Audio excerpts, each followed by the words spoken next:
All right, this is our first video and we're gonna really look at how to actually draw these things so that we can start building. So again, this is the artist we're looking at, Alberto Giacometti, and your sculpture is gonna look a whole bunch like this, like a lot. It's gonna be very skinny, it's gonna have a little bit of texture. So this is what we're looking at. You watched your presentation and you saw that he has a very grim kind of look, especially because of the wars, to his sculptures, and they talk about solitude. You don't have to do that. I'm going to stick with mine, making it a little bit more positive. So here's what I did. I chose figure skating. I think that if I would have had the opportunity to be in a sport when I was young, which I didn't, then I think I would have loved figure skating. And I think it's just amazing and it's beautiful, and I just think it's so powerful, and it's one of my favorite things.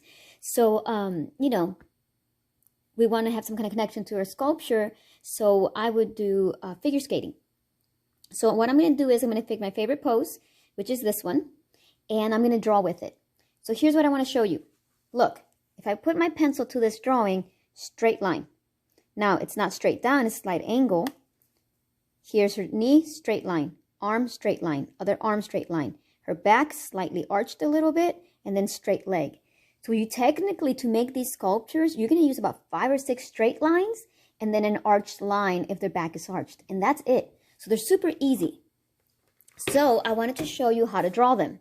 So to make that one, her leg was not straight down. It was slightly back. So I'm going to go slightly back. And I'm going to go like that for the back of the leg. So then her figure skating, you know, her skate goes here. And then her back arches. Okay? And then her head's right there.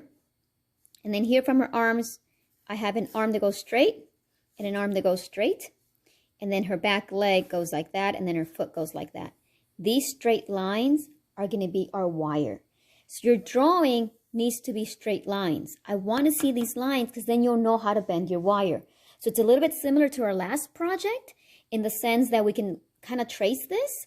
We're going to look at proportions, and we're going to make sure that this size is the same as this size, and that this leg that's stretched out equals 2 of those. So mine's a little bit smaller. It should be more this way. But that's what we're looking at. I would like this from 2 different angles. Your drawing has to have 2 angles. So here's a side view. If I go in a front view, there's a head. You have an arm that goes that way and an arm that goes that way. And that's what it looks like in the front. So the body underneath it, it curves back, so you can't, I'm not going to make you kind of draw that way because it's going to be hard for you to figure that out. But this is a front, this is a side, and then you can kind of see. If you guys want to make this like an actual drawing and just draw for like whatever, then all you would do is thicken these up and give it the body itself. And then you would have like an actual figure, okay? So that's what we do. But I want these lines are the most important thing to me. That you can see what each joint is doing. So like if her hand was going down, then the hands would be like that. You know, like maybe she's diving.